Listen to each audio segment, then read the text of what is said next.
Hi everyone, Danny here, and welcome to Spinelli Speaks and our first Sunday evening with Edward Rutherfurd's Sarum. If you are here, it means that you are ready to be reading this epic saga with me. I'm going to be going through each chapter every week, every Sunday at 6 p.m. Tonight we are starting with chapter 1, which is Journey to Sarum. So get a cozy drink, get a cozy spot, and let's dig in to something real big. So before we begin, I just want to put a small disclaimer out there. I do not claim to be a historian. I am not going to be going through the historical accuracy of this novel. I am simply going to be reading the chapters, maybe along with you, and letting you know exactly what happened with our characters.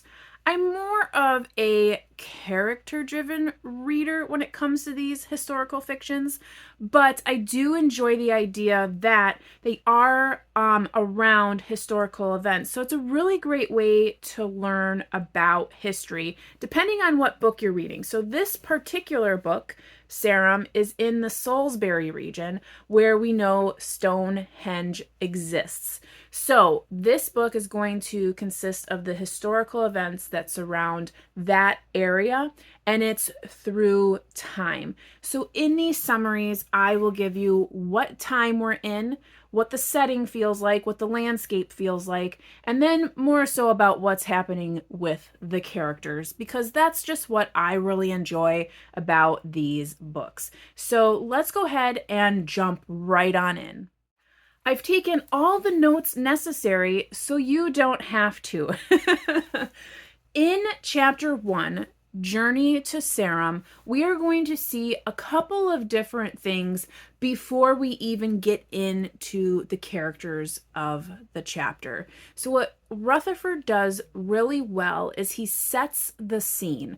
So in this first chapter, not only are we going to get the scene of the current time for the chapter, we're going to get a little bit of a mix of what happened prior to that. So we're seeing what the island of Britain looked like 10,000 BC. So we're talking about the last ice age, how the glaciers are melting and carving out the island so that we have what we know as Great Britain today. So when we are reading about the characters and they are journeying across the island, we're seeing forests and cliffs and rivers and estuaries to the sea. So we're seeing all of these things, and he's setting up the scene by explaining exactly how that happened. So when you start this book, it's a lot of information about the land, which I think is very important because in this first chapter, our main character is journeying to a different area of the island where it's going to be more prosperous for his family. As I've mentioned before in my previous summary series with Edward Rutherfurd's London, there is a family tree in the beginning of the book, and the same is for Sarum. So we have this family tree. But what I noticed right away in this first chapter is that it's sparse. So they're really only the very, very main characters listed here in this first chapter. So what I like to do, because I'm a total nerd, and you all should know that, I create my own timeline in my notebook here. So I've already written out in my timeline the varying other characters that we meet in the chapter, so that I know who's who and who was in the chapter. So in the family tree in the book, there's really only 3 names listed. However, in my timeline, I have quite a few names listed, and children listed that are unnamed. Getting into our story, our character-driven piece of the chapter, our story begins with a hunter, and his name is Hwyl. So kind of like Will, but like the Stewie version. Will. And the time is 7,500 BC. This hunter has a wife whose name is Akun, and they have 2 children that have survived out of 5, which is very common, as we know, for many years to come, that children, we have more than anticipated because of the mortality. So they have a boy and a girl, and Will decides that he wants to journey south to the great forest, as his father told him, and generations have told the story of what lies in the south. Akun is not really into it at first, but being a woman, she really doesn't have many options. She kind of just has to go with whatever her man says. So they decide to journey. None of the other hunters in their little tribe want to risk the journey. It's winter. They live in the tundra, so it's very cold.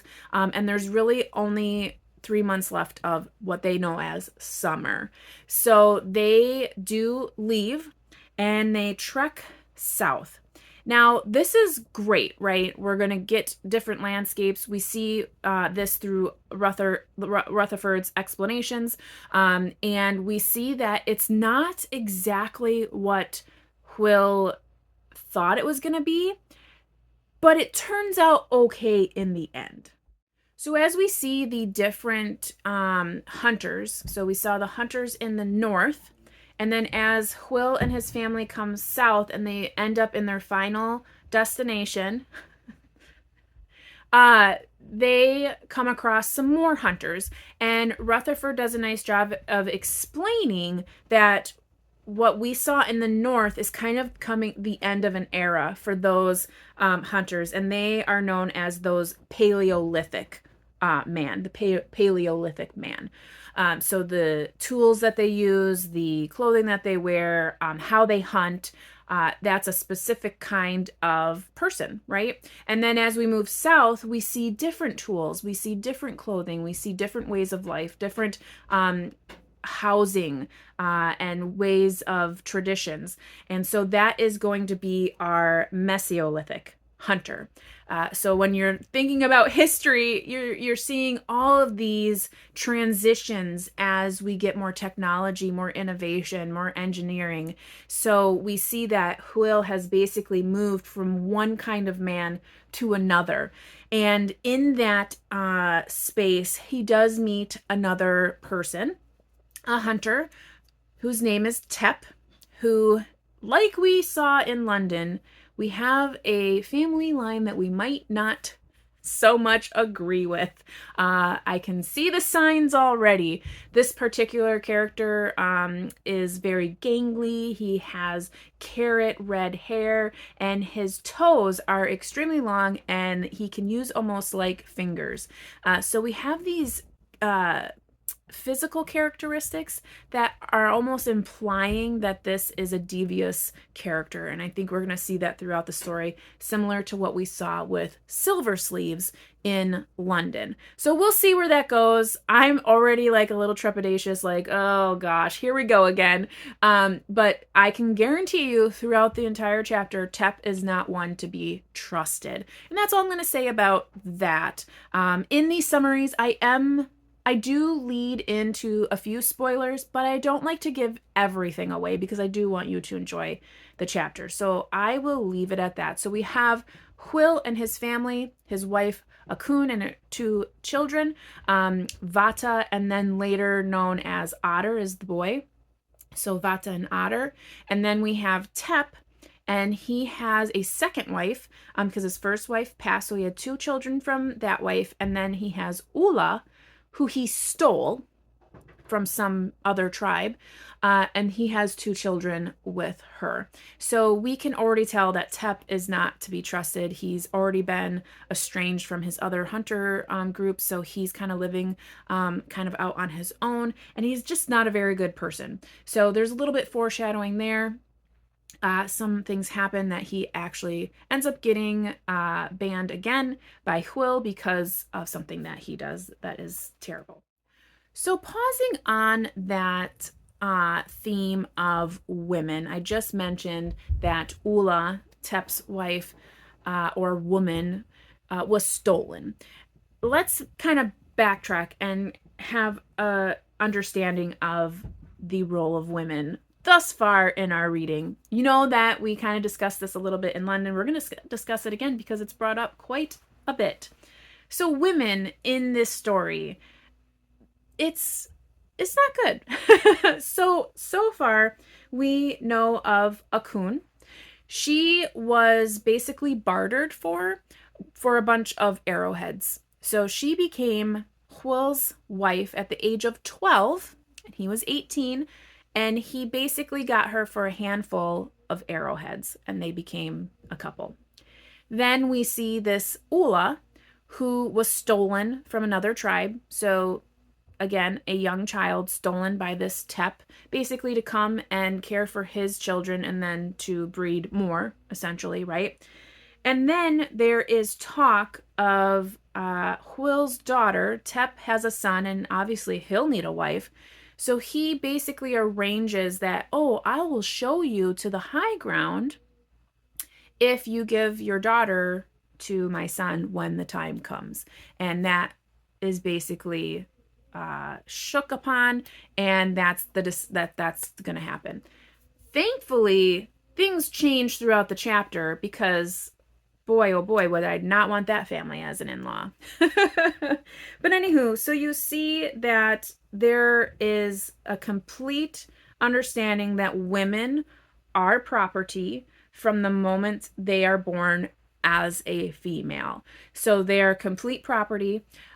Later on, we do see that there is a newfound relationship between Akun and Ula.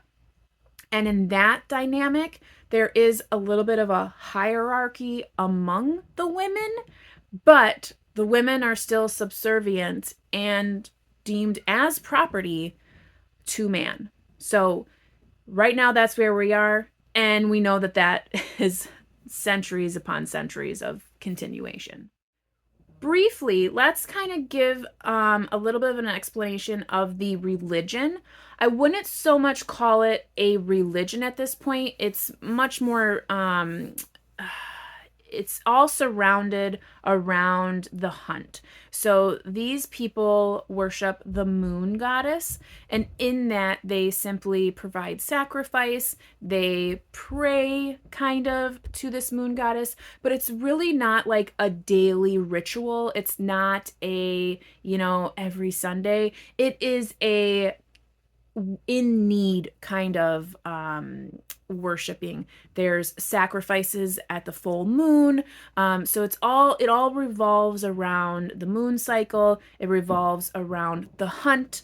And it is more so of a balancing act as far as, when hunting is good, the moon goddess is shining her light on you. When it's bad, obviously you've done something wrong. So we see that these hunters they do worship the moon goddess.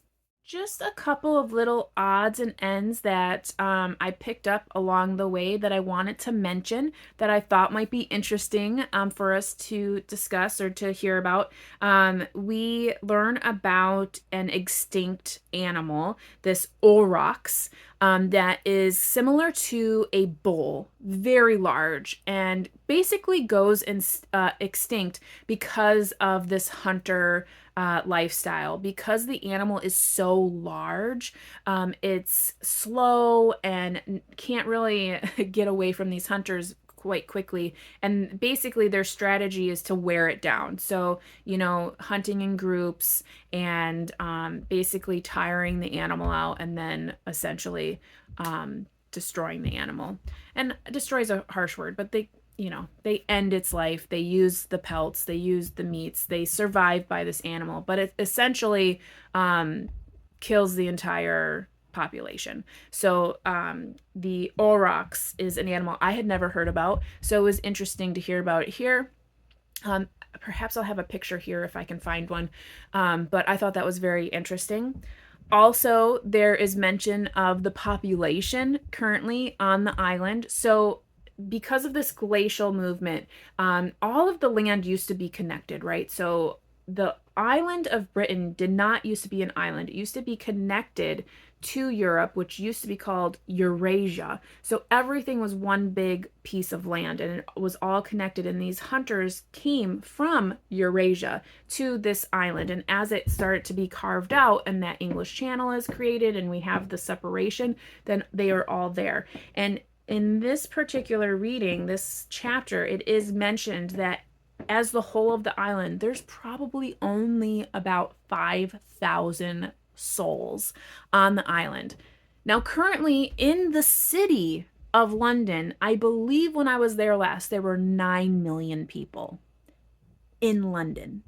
So let's go ahead and move along because that is just mind blowing to think of how much has changed in a great deal of time, but still something to think about. Last thing I wanted to mention before we conclude our summary here, there is a really great ending to this chapter where Rutherfurd instills oral history in the characters. So Will, who's towards the end of his life, which is in like his 40s, he gets a feeling, he gets a message from the moon goddess, and it's to continue the stories, to make sure that they know the histories. And so he becomes an orator. He, around the fire tells the tales of the great forest and all of the stories that his father had told him and his father had told him.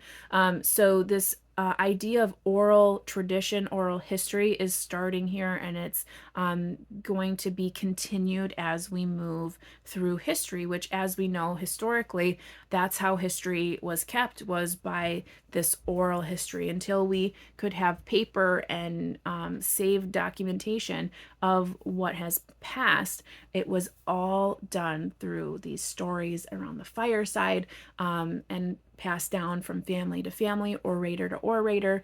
So I thought that was really fascinating, and I really enjoyed that piece of the chapter.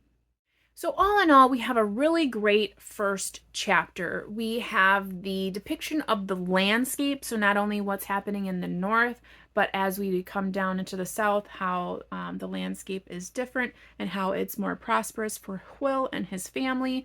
We also have the life of the hunter. What does it look like north versus south?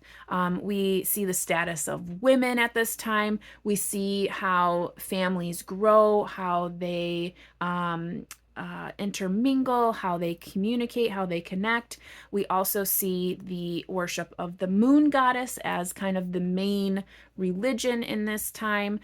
We see that introduction of oral history, which is really fantastic. And we see the life on the plateau at this point. So we see what it's like in the beginning of Sarum, the Salisbury area. So very intriguing, very interesting. I hope you all enjoyed the chapter.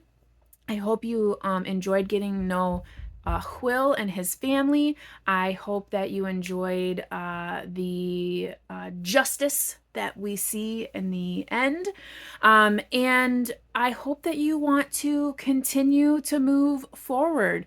Next week at Sunday at 6, we will be continuing on in chapter 2, which is titled The Burrow. Or the Barrow. I think it's Barrow. Yes, the Barrow. This is a short chapter, so that's really nice. I will say coming up in a few chapters, I have looked ahead a little bit. They're quite long. So enjoy these 2 short chapters because we have a couple of long ones coming up.